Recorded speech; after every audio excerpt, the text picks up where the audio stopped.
friendship and valued each other, and this is a crazy experience. The 66 rescue people, the helicopter, and all flew off and drove away, and there we were, chilling in the bottom of Australia. The swell was pumping and we had a boat there. We woke up the next morning, sun was rising, and went 16 k's out to sea. It was like howling sideshore at this one crazy hollow wave.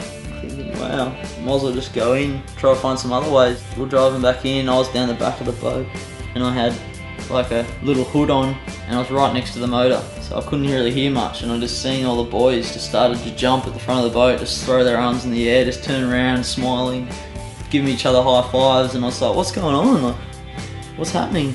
Didn't really know, I couldn't hear anything, and I sensed something really cool and exciting was happening, so I was just like, what's happening? Time went on. About 5 minutes later we turned up right next to this bombing. It was like 15-20 foot barrels.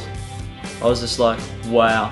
It was about as big as a garage, the reef, and it was just massive lines of waves wrapping around this bomby 14 k's out to sea. So I was thinking, this is crazy.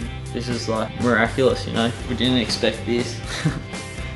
At that point in time, I just remember God was fully hinting and telling me 2 weeks earlier that you were going to get the biggest wave of your life, Brendo, and I just remember thinking like, oh, this is it, you know, this is the day.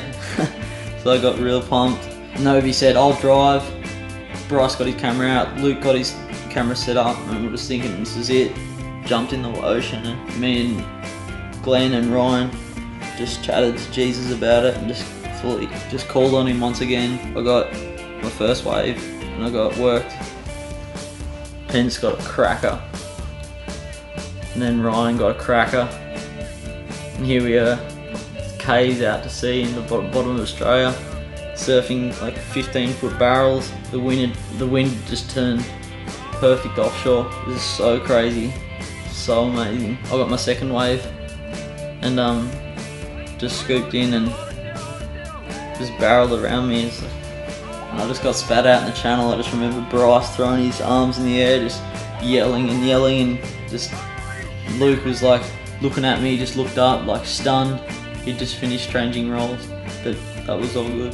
Just kept paddling out, and I thought, wow, was that wave that God was telling me about? And I don't know whether it was, but the next wave I paddled out and just paddled in, just so pumped, sick, free fell, and just remember scraping the reef a little bit and popped up, and my face felt really funny.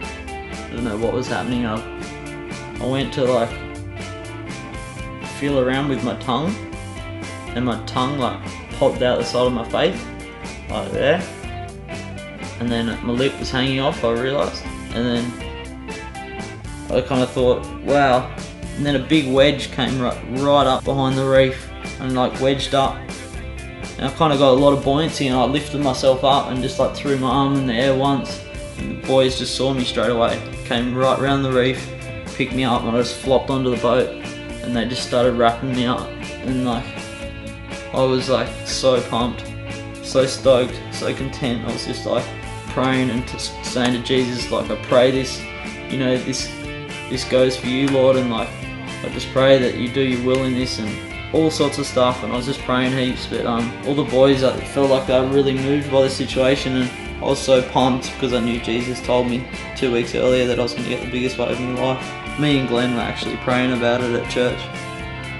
It's just awesome how he supplied that bomby in the middle of nowhere for us to do that at.